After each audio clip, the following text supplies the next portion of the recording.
Hi, this is Ranjit, Senior Learning and Development Organizational Practitioner and co-author of the book Winning It Together 360 में हमने बहुत सारा material already आपको दे दिया, लेकिन उसमें हम बात जब करते हैं तो बात करते हैं बिहेवियर्स की, बात कर रहे थे बिहेवियरल कॉम्पिटेंसीज की। तो नॉर्मली हम बात जब करते हैं कि जब भी 360 डिग्री का सर्वे या मल्टीरेटर फीडबैक बनाया जाता है तो उसमें सिर्फ फंक्शनल कॉम्पिटेंसीज नहीं होती, उनके साथ साथ हम ऐड करते हैं बिहेवियरल कॉम्पिटेंसीज। और जब फर्स्ट लाइन मैनेजर से या जो आपका मैनेजर कैडर होता है उससे बड़ी लेवल का कोई बंदा हो जिसको आप कह सकते हैं लीडरशिप लेवल या head of the department level, तो हम उसमें लीडरशिप कॉम्पिटेंसीज भी ऐड कर देते हैं। तो पहले हम बात करते हैं फंक्शनल कॉम्पिटेंसीज पे। फंक्शनल कॉम्पिटेंसीज वो कॉम्पिटेंसीज होती हैं जो आपकी जॉब डिस्क्रिप्शन से, जो आपकी रूटीन काम से जिनका ताल्लुक होता है। फॉर एग्जाम्पल आप अकाउंटेंट हैं तो उस अकाउंटेंट वाली जॉब को करने के लिए जो स्किल सेट आपको चाहिए, जो आपको नॉलेज चाहिए, जो एबिलिटी चाहिए, उसको हम कह सकते हैं functional competency. For example accountant है तो उसको फाइनेंशियल स्टेटमेंट बनानी आनी चाहिए, उसको नेट प्रॉफिट लॉस स्टेटमेंट बनाना आना चाहिए, उसको जर्नल लेजर आना चाहिए, डबल एंट्रीज आनी चाहिए। और अकाउंटिंग के जो सॉफ्टवेयर हैं लाइक SAP, ERP या जो भी आप सॉफ्टवेयर अपनी ऑर्गेनाइजेशन में इस्तेमाल करते हैं वो उसको नो हाउ होनी चाहिए। और उसके बाद जब महीना खत्म हो उसको क्लोजिंग करनी आनी चाहिए, और जब महीना स्टार्ट हो तो उसको ओपनिंग करनी आनी चाहिए। मतलब these all sort of things if somebody knows and somebody has, this is called what functional competency. अगर सेल्समैन की अगर हम बात करें तो उसको प्रोडक्ट बेचनी आनी चाहिए, प्रोडक्ट की नॉलेज होनी चाहिए। तो हम इन सब चीज़ों को मिला के हम क्या कहेंगे उसकी functional competency. Functional competency is basically a knowledge of operations that you perform in the organization and for that you are being paid for। और उसके बाद होता है behavioral competencies। behavioral competencies वो होती हैं जो आम आंख से दिखाई नहीं देती, that is basically your instinct, your intrinsic competencies. उसमें होता क्या है, हम बात करते हैं कि किसी को कम्युनिकेशन का स्टाइल, जैसे वो बात करता है तो अपनी बात दूसरों को कन्विंस कर सकता है, अपनी बात दूसरों को कन्वे अच्छे तरीके से कर सकता है, अच्छी ईमेल राइटिंग कर सकता है, अच्छी बात करके अपनी आवाज दूसरों तक पहुंचा सकता है। और उसके बाद जब हम इनसे बात करते हैं तो उसकी एक्टिव लिसनिंग वाली जो एबिलिटी है वो भी बड़ी जबरदस्त है। और जब किसी की बात करता है तो रेफरेंसेस भी देता है, मतलब उसकी रीडिंग एबिलिटी बहुत अच्छी है। This is called what behavioural competency. Team work हो गया, लीडरशिप स्किल्स हो गए, सिचुएशनल लीडरशिप हो गया, मींस कोई भी इसको सिचुएशन दे तो वो हैंडल कर सकता है। So this is called what हमारी behavioural competency. And third competency that is called what leadership competency.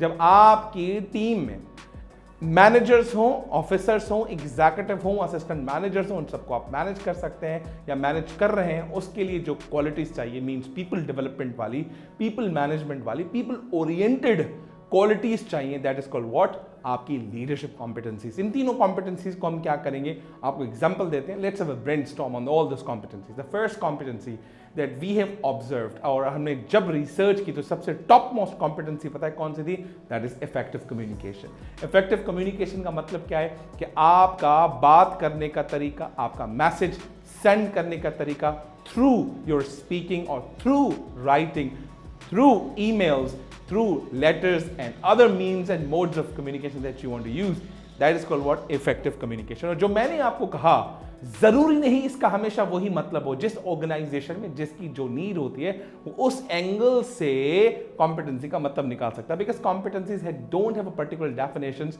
Competency have behaviours कि आप इसमें मेजर क्या करना चाहते हैं। कुछ ऑर्गेनाइजेशन में होता है कि नहीं मुझे सिर्फ और सिर्फ लिसनिंग मेजर करना है, तो आपकी effective communication is your main competency. उसका जो सब कॉम्पिटेंसी हो गया वो क्या है, एक्टिव लिसनिंग। कुछ ऑर्गेनाइजेशन कहती है नहीं भाई हमें तो सिर्फ बोलना वाला अंदाज चाहिए, परसुएसिव स्पीकिंग चाहिए, कि या तो वो कॉल सेंटर पे काम करता होगा या फिर इसका काम फ्रंट एंड डेस्क वाला होगा। So every organisation is right to choose the behaviors out of the competency। Second competency which is more powerful, that is interpersonal skills। interpersonal skills means आपके रिलेशनशिप कैसे हैं, आप ऑर्गेनाइजेशन में peer से कैसे बात करते हैं, अपने बॉसेस को कैसे मैनेज करते हैं, आपकी अपवर्ड मैनेजमेंट कैसी है, आपकी डाउनवर्ड मैनेजमेंट कैसी है, आपकी क्रॉस फंक्शन आपकी मैनेजमेंट कैसी है। सो इंटरपर्सनल स्किल से हम मेजर कर सकते हैं। Third competency which is called business acumen, one of my most favourite competency, जिसको पढ़ने में और इस्तेमाल करने में और जिस पे काम करने में बड़ा मजा आता है। Business acumen is basically to understand the needs and requirement of the business. Means हमारा बिजनेस चलता कैसे है, हमारी स्ट्रैटेजी कैसी है, हमारा बिजनेस मॉडल क्या है, हमारी प्रोडक्ट्स क्या है, हमारा सेलिंग मॉडल क्या है, हमारी ऑर्गेनाइजेशन में जो प्रोडक्ट्स बनती हैं उसके एक्चुअल कस्टमर्स कौन से हैं, डिस्ट्रीब्यूशन लाइन कौन सी है। You should know everything. If you know everything it means you have a business acumen, और बिजनेस एक्यूमेन सिर्फ और सिर्फ इन चीज़ों से डेवलप नहीं होता। So you should have 2 more competencies within the business acumen, that is called what? अगर आप FMCG में काम करें तो FMCG acumen आपके पास होना चाहिए, और एक competency which is very common in the business acumen, that is called financial acumen। अगर आप गैस लाइन में काम करें, आप एनर्जी सेक्टर में काम करें, तो you should know about the energy and gas sector, and financial acumen is prime and is a prime। अगर आपको वो समझ नहीं आता तो business acumen आधा होगा। The 4th competency that is very amazing, that is called first line manager attributes। first line manager attributes क्या होते हैं? वो प्रायोरिटाइजेशन करता है, प्लान करता है, मीटिंग्स करता है, डेडलाइन को मीट करता है, अपवर्ड बॉसेस को मैनेज करता है, नीचे 1-2 बच्चों को मैनेज करता है, और he is a sandwich to the leadership. नीचे मैनेज करना है, ऊपर बॉस को मैनेज करना है, और सारी रिपोर्टिंग वाले काम इसको खुद करके लीडरशिप को पहुंचाने हैं। Amazing amazing cadre and amazing competency as well. The 5th competency that I'm talking about, that is called what? Planning and organizing। planning and organizing का मतलब क्या है कि वो लोग जो अपने टाइम मैनेजमेंट करते हैं, इफेक्टिव टाइम को यूटिलाइज करते हैं, सुबह 9 बजे आते हैं और उसी हिसाब से अपना काम प्लान करते हैं, स्केड्यूल्स बनाते हैं और प्रायोरिटी ऑफ द टास्क निकालते हैं और सब चीज़ों को मेजर करते हैं। और this is the one of the competency जिस पे लोगों की प्रमोशंस भी होती है, because a person who performs before the deadline, performs with in the deadline, he is considered serious and professional. Thorough professional कहा जाता है ऐसे लोगों को जो प्रायोरिटाइजिंग और क्या करते हैं, अपने स्केड्यूलिंग बहुत अच्छी करते हैं। So let's have another competency which is problem solving and decision making। अगर ये competency आपके पास है ही नहीं, you cannot be a great manager, क्योंकि problems is basically the opportunity for becoming something which is ready for you to the next position। अगर आप problem solve कर सकते हैं और on the basis of problems you can make decisions। अगर आपका boss नहीं है, without boss at least you just sort out what are the areas of the problem, what the root cause analysis। Root cause analysis निकालने के बाद आप at least decision नहीं भी करते, डिसीजन लेने के 1 2 3 बेस्ट ऑल्टरनेटिव भी निकाल के देते हैं, तो I think you have a competency. तो problem solving is one of the most powerful competency. अगर आप इसको मजीद देखना चाहते हैं तो you can go capon true go model and framework, वो बहुत ही जबरदस्त एंड पावरफुल जो आपको हेल्प आउट करता है। So let's have another competency that is called strategic mindset. Strategic mindset means अगर आपको आज जिस पोजीशन पे काम कर रहे हैं और आपको आगे वाली पोजीशन पे जाना है, तो you should know the strategy. Strategy तब भी आएगी जब आप बिजनेस एक्यूमेन को समझते हैं, आप फाइनेंशियल एक्यूमेन को समझते हैं, और जो बिजनेस जिस भी बिजनेस में आप काम करते हैं उन दोनों को समझने के बाद आप उसकी क्या निकालते हैं, स्ट्रेटेजिक माइंडसेट निकालते हैं। Strategic mindset basically it's a corporate mindset, it's a team mindset, जो टीम की स्ट्रेटेजी करनी है और बिजनेस आज कहाँ है, क्या कहाँ होगा आने वाले वक्तों में, इसको हम कहाँ और कैसे लेकर जाएंगे, ये सब चीज़ें आपको पता होनी चाहिए। अगर सब कुछ आपको पता है, it means you have a strategic mindset capacity. लेकिन कुछ लोग ऐसे हो जो 25 साल भी अपनी ऑर्गेनाइजेशन में लगा देते हैं, लेकिन वो मैनेजर होकर रिटायर हो जाते हैं। It means they don't have a strategic mindset. People have a strategic mindset but low functional competency, they are superstar in the organization, they become a linchpin to the organization। Let's have another competency is leading the team। Leading the team is a prime factor to become a manager। अगर आपके नीचे लोग काम कर रहे हैं, you need to learn how to manage people। लोगों को मैनेज करना है तो you have to manage 2 things। One is emotional intelligence and there is emotional intelligence के बाद इंटेलिजेंट क्वेश्चन। इन दोनों चीज़ों को मैनेज करके you can manage what, you can manage amazing team. क्योंकि कुछ लोग अच्छे नहीं होते काम करने में, उनके जज्बात बहुत पावरफुल होते हैं, कुछ लोगों के जज्बात बहुत कम पावरफुल होते हैं, लेकिन उनमें पोटेंशियल बहुत स्ट्रांग होता है। If you measure to both things you can manage amazing teams as well, that is called what, leading team. और उसके बाद एक बड़ी ज़बरदस्त कॉम्पिटेंसी है जिसके बगैर तो आपका गुजारा नहीं हो सकता, that is called what, upward management.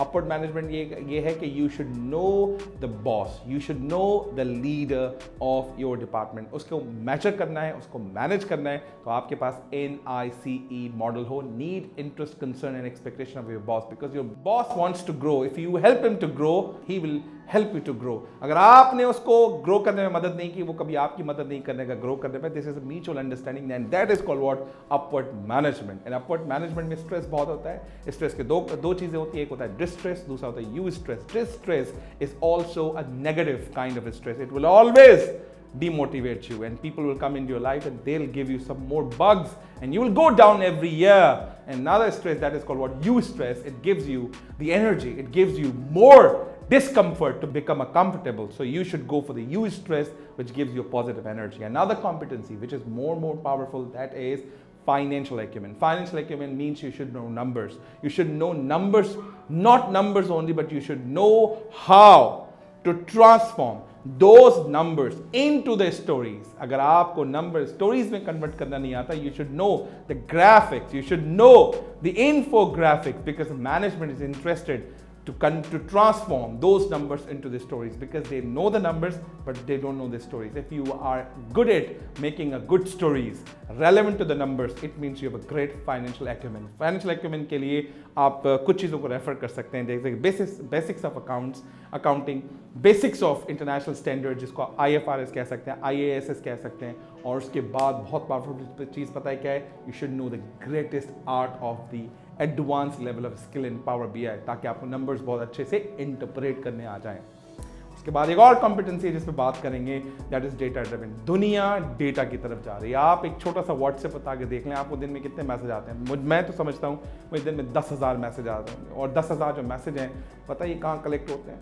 ये फेसबुक अपने पास वो 10,000 मैसेज, एक बंदे की बात कर रहा हूँ, 10,000 मैसेज को कलेक्ट करता होगा। ऐसे 10,000 मैसेज आप भी भेजते होंगे, और 10,000 मैसेज के अंदर पता नहीं कितने PDF फॉर्मेट्स होते हैं, कितने फोटोज होते हैं, कितने वीडियोस होते हैं। You collect at least either you send I you receive 20,000 messages. क्या एक दिन में होते हैं? पूरा महीना लगा लें तो 20,000 मल्टीप्लाई बाय 60, 6 लाख आपकी क्या होते हैं टोटल मैसेजेस होते हैं, जो आप रिसीव भी करते हैं, सेंड भी करते हैं। क्या आप एक आदमी हैं? नहीं। There are over more than 3.5 billion people are using the WhatsApp. और जब आप WhatsApp यूज़ करते हैं तो आपको पता है फेसबुक पे ऐड कौन से आते हैं, जिस तरीके का आप बिहेव रखते हैं, because the emojis, the sentiments that you share on the WhatsApp, and they'll show you the similar kind of advertisement. This is called power of the data. On the basis of data, another world begins, that is called artificial intelligence. अगर आप data driven नहीं है तो it means you will be no more useful for the organisation. फिर होगा क्या कि आप जॉबलेस नहीं होंगे, बल्कि आपकी जॉब इररेलेवेंट हो जाएगी फ्यूचर में। So data is amazing which decides your future and survival within the organisation. उसके बाद हम एक और कॉम्पिटेंसी पे बात करते हैं, that is called what, relationship building. Relationship building with your bosses, relationship with the customers, relationship with your all peers will decide your future in the organization. किसी महापुरुष ने फरमाया है कि अगर आप हमारे कस्टमर के साथ अच्छा बिहेव करते हैं तो कंपनी का मालिक आपसे अच्छा बिहेवियर करता है। So make your customers happy, your boss will make you happy by giving amazing appraisals and incentives in the end of the year. उसके बाद एक और कॉम्पिटेंसी जिस पर बात करते हैं, रिजल्ट ओरिएंटेड, बिकॉज ये वो कॉम्पिटेंसी है जिसमें लोग हमेशा कंफ्यूज हो जाए, यार मैं दिन रात मेहनत कर रहा हूं, मैं एफर्ट्स लगा रहा हूं, मैं रात को 12 बजे तक काम कर रहा हूं। किसने कहा था रात को 12 बजे तक काम करने के लिए? Organisation pay you for results, not for your efforts. You have to produce the results. आपका इनपुट आपके आउटपुट से कम होगा, उसी को रिजल्ट बोलते हैं, because 100% is just a common theme. उसकी तो सैलरी मिलती है। What you are adding value to the organisation, that is basically a benefit to the organisation. अगर ऑर्गेनाइजेशन को तुम 100 कमा के दोगे, वो तुम्हें 100 रुपए देगी। अगर तुम उसको लाख रुपए कमा के दोगे, तभी तो तुम्हें 50,000 रुपए देगी। It means you decide where do you want to go, because लोग समझते हैं कि तनख्वाह अच्छी नहीं मिलती। तनख्वाह अच्छी उनको मिलती है जो कंपनी को ज्यादा कमा के देते हैं। अगर आपको लगता है कंपनी को इतनी हम मेहनत करके कमा के दिखा सकते हैं, why don't you start your own business, why you waiting for? So organisations, yes they are very ruthless, but you have to understand कि आप उनको कितना कमा के दे रहे हैं। हमेशा ऑर्गेनाइजेशन 10 टाइम्स अपने पास रखती है, 1 टाइम तुम्हें देती है। This is the art of the organisation, you have to understand it. We have another competency that is called what, goal oriented.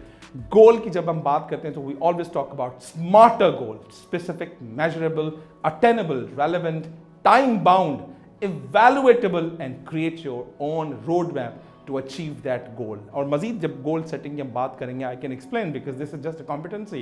And we have another competency that is called what, growth mindset. Growth mindset का मतलब क्या है?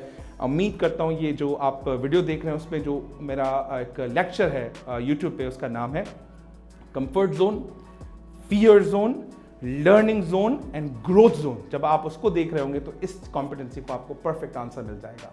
लेकिन growth zone में पहुंचने से पहले, growth mind सोचने से पहले, you have to leave your comfort zone, क्योंकि जब आप छोड़ रहे होंगे तो you go into the fear zone, आपको डर लगेगा। Then you have to learn that skill to become a growing mindset. आप वो वीडियो देखेंगे, फिर मुझे सवाल करेंगे, I will give you answers in all the comment box as well. So we have a last competency of the day is deliver great services. अगर आपके पास कोई बंदा आ रहा है, उसको आप सर्विसेज 100 रुपए की दे रहे हैं, तो उससे एक्सपेक्ट कीजिए कि मुझे 20 रुपए देगा।